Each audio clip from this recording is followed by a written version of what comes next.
tere! Ja lõpuks valmis ta ongi. Minu raamat Eduka äriplaani koostamise valem. Ma olen väga-väga õnnelik.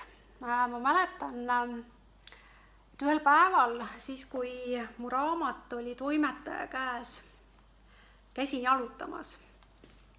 Mulle väga meeldib kõndimas käia.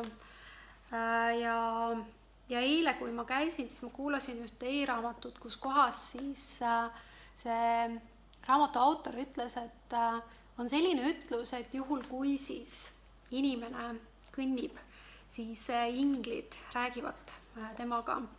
Ja ma usun, et ka selle raamatu sünd sai alguse nendel pikkadel jalutuskäikudel, mida ma ikkagi igapäevaselt ette võtan.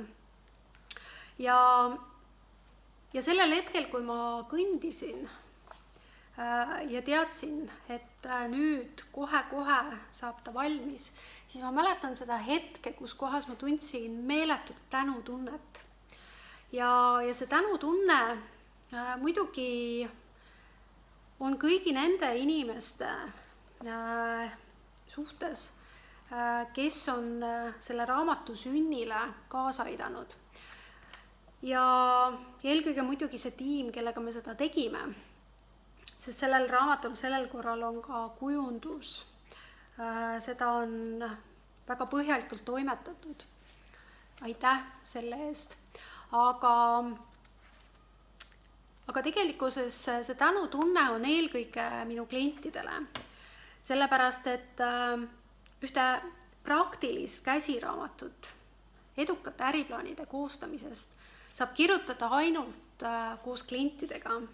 See tähendab seda, et selles raamatus on mõnes mõttes igas lauses on ühe kliendi lugu.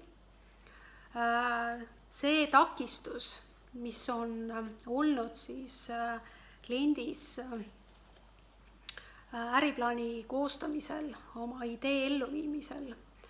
Ja lisaks siis klientidele ma olen tänulik iseendale.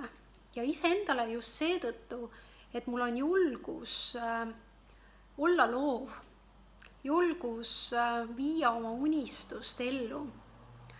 Ja just unistus, sellepärast, et mina kirjutasin oma esimese raamatu umbes 10-aastaselt. See oli küll selline lihtne muinasjutt, illustreeritult, valge lõngaga köidetult. Aga ma arvan, et see unistus on kogu aeg minust püsinud.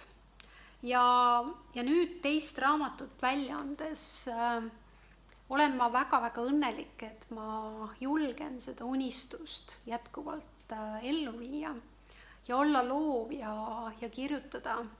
Ja minna siis jälle jalutama, kus kohas inglid räägivad minuga. Ja selle tulemus on see, et mul tekivad ideed, alguses väga hulljulged, siis ma lasen neil olla. Ja ühel hetkel võtan jälle selle arvuti ja nagu minu elukaaslane ütleb, et jälle sa klõbistad. Et tõesti, ma olen kirglik selles, mida ma teen ja tänu sellele, et selle raamatu suhtes on niivõrd suur huvi olnud ka klientidel, siis ma usun, et see raamat kõnetab väga paljusid. Ja ma loodan, et sina, kes sa seda loed, sa oled ise oma eduka äriplaani autor. Ja see on kõige olulisem, sellepärast, et olla oma äriidee sünni juures, isegi alguses, kui ta on paberil, on väga-väga eriline tunne. Et seega edukat äriplaani ja julge olla loov ja julge oma ideed ellu viia. Aitäh sulle, et oled.